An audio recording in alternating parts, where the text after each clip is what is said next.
Эми байш азыр жылдан жылга ат күчөп атат. Эми сайапкерлердин да кээ бир эми атты аябай үйрөткөнгө карайт окшойт да. Кээ бир аттар мисалы ушундай болуп атат. Полшадан келет, бир 6 ай, 7 ай, 1 жылга жетпей эле баягы сайапкерлер кээ бирлерин үйрөтүп коюп атат. А кээ бирлерин 2 жылда, 3 жылда үйрөтө албай калып атат да.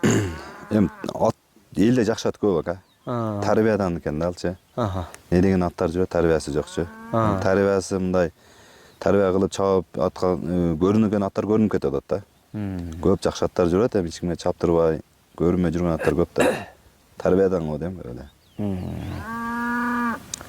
Баракелде. Байш, Кыргызстанда учурдагы эң номер 1 ат кайсыл ат деп ойлойсуң? Азыр учурда жарап турган ат. Азыр учурда ушул тапта. акула го. Акула. Акула көрүп атасыз го эле бул жерде. Кыргызстанда эле эмес. Почти Орто Азияда десем жаңылбайм. Зорлук. Биринчи ат ошого дейм азыр.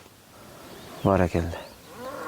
Акуланын башка аттардан айырмасы көп айтып калат да, мисалы акула топко кирет и мындай ылдамдыгы да катуу дейт. Ошол менен айырмаланат дейт да. Дагы кандай айырмачылыктары бар? Сен Акуланын бир жерин айтайынбы?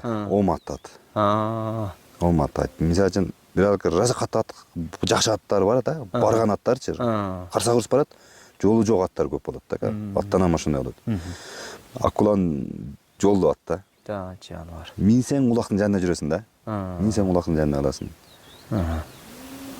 Жолдуу ат.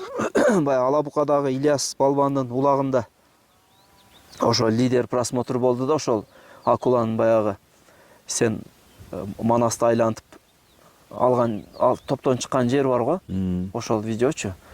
Ошондо мындай түшүп калам деп ойлободуңбу? Себеби сен өзүң атайын башын кагып камчыладыңбы же кандай болду ошондо баягы секирип чыккан жеричи? Жанагы көрдүңүз го өзү. Аттардын үстүнө чыгып кетейин деди го. Ошо да. Ыргый эле аттар чыгып кетти го. Ал жанагы турпар экен ал атчы.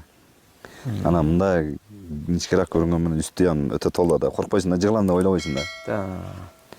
Жанагы ал турпар экен ал.